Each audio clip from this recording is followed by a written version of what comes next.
पीछे का इतिहास उठा लो, 2009 में उपचुनाव हुआ, हुड्डा साहब की सरकार थी, मौजूदा सरकार में उपचुनाव और अभय सिंह जी जीते। जहाँ जो साम दाम जो मंत्री वगैरह जो एक गांव में मंत्री बैठे थे, उसके बावजूद भी अभय सिंह जी जीते। पीछे किसानी मुद्दे में एक ही सीट थी और हिंदुस्तान में एमएलए एमपी कितने हैं, किसी ने भी किसान मुद्दे पे किसी ने कोई इस्तीफा नहीं दिया। एक अकेला ही एमएलए और उसने किसानों के मुद्दे को लेके और किसानों के साथ बैठने का काम किया और अपने पद से इस्तीफा दे दिया। इलाहाबाद जो सीट से विधायक कौन बन सकता है? अभय सिंह जी चौटाला फाइनल है, फाइनल। इसमें कोई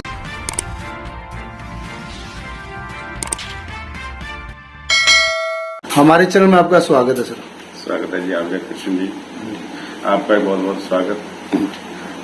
देवेंद्र जी, जैसे लगभग 20 साल से आप इनेलो पार्टी से जुड़े हो जी, और जैसे गांववासी बता रहे थे कि पीछे 10 साल लगातार आपने सरपंच के पद पर रहकर भी ग्राम की सेवा की है जी।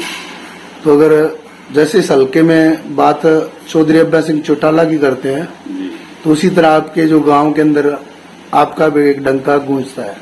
लेकिन आज काफी जैसे चर्चा का एक विषय बना है कि ये जो हॉट सीट है और इनेलो पार्टी का जो एक सत्तर है कमजोर बताया जाए, जी। तो इस बारे में आप क्या बताना चाहेंगे? ऐसा है कृष्ण जी, पार्टी की बात करें और पार्टी का कमजोर सतर नहीं है।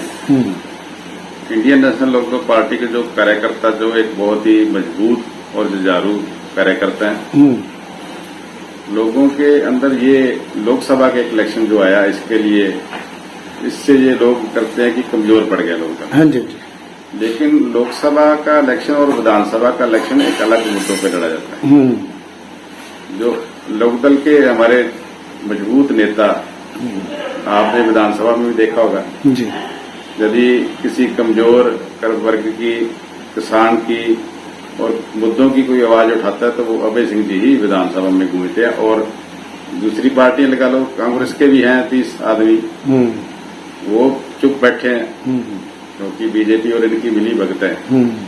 और अकेला एक आदमी जो विधानसभा में किसानों की आवाज लगा लो, चाहे किसी मजदूर की लगा लो, दलित किसी की लगा लो, सभी की आवाजें मुद्दों पे जो हरियाणा में आज मुद्दे उठ रहे हैं उन सभी के मुद्दों पे वो उठाते हैं मुद्दे। जैसे आप ग्रामीण क्षेत्रों के अंदर जाते हैं तो उनके अंदर अलग अलग तरह की जो डिमांड्स है, अलग अलग तरह की लोगों की बातें हैं, उनके मुताबिक वो बताते हैं कि अभय सिंह चौटाला विधायक रहे हैं पर इस हल्के की सुध नहीं ली उन्होंने। नहीं, वो आते हैं, विधायक नहीं है, वो एक मुख्यमंत्री हरियाणा की हम देखना चाहते हैं, मुख्यमंत्री। तो उन्होंने सारा हरियाणा संभालना, बीच बीच में वो आते रहते हैं, संभालते रहते हैं, वर्करों में भी, गाँव में भी आते हैं।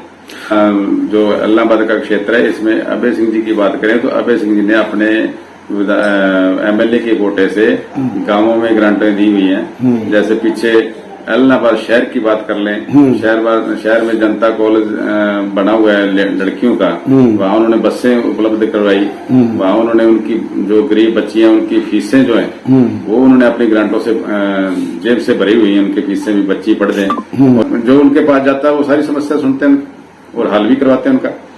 नहीं, इसमें क्या ऐसा है कि जैसे विधायक जो है इनेलो पार्टी से और सरकार बीजेपी से, इस बात का कोई प्रभाव है आपके हल्के में? नहीं, इस बात का कोई प्रभाव नहीं है। मतलब कोई भी प्रभाव नहीं है। अगर आप चुनावी मुद्दों की बात करते हैं तो जैसे इसको इस बार हॉट सीट माना जाता है जी। आगे पीछे आप सालों से देख रहे हैं कि इस हल्के की जब भी बात करते थे तो इसको इनेलो की सीट फिक्स बोला जाता है। जी, जी।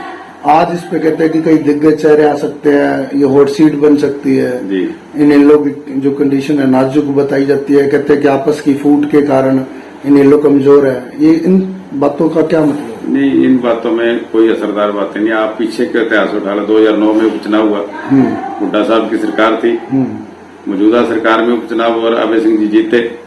जहाँ जो साम दाम जो मंत्री वगैरह जो एक गांव में मंत्री बैठे थे, उसके बावजूद भी अभय सिंह जी जीते। और शायद उस टाइम 6100 के 5100 के माध्यम से जीते थे जी। उसके बाद जब इलेक्शन आए, अब पीछे किसानी मुद्दे में एक ही सीट थी और हिंदुस्तान में एमएलए एमपी कितने हैं, किसी ने भी किसान मुद्दे पे किसी ने कोई इस्तीफा नहीं दिया, समर्थन वापस नहीं दिया। तो एक आदमी जो अकेला पार्टी का अकेला ही एमएलए और उसने किसानों के मुद्दे को लेके और किसानों के साथ बैठने का काम किया और अपने पद से इस्तीफा दे दिया। तो मजबूर जो हॉट सीट की बात करते हैं, कैंडिडेट कोई भी आ जाए, अभय सिंह जी के साथ जनता है। ये मैं एक तो एनएलओ का सिपाही सच्चा वर्कर हूँ।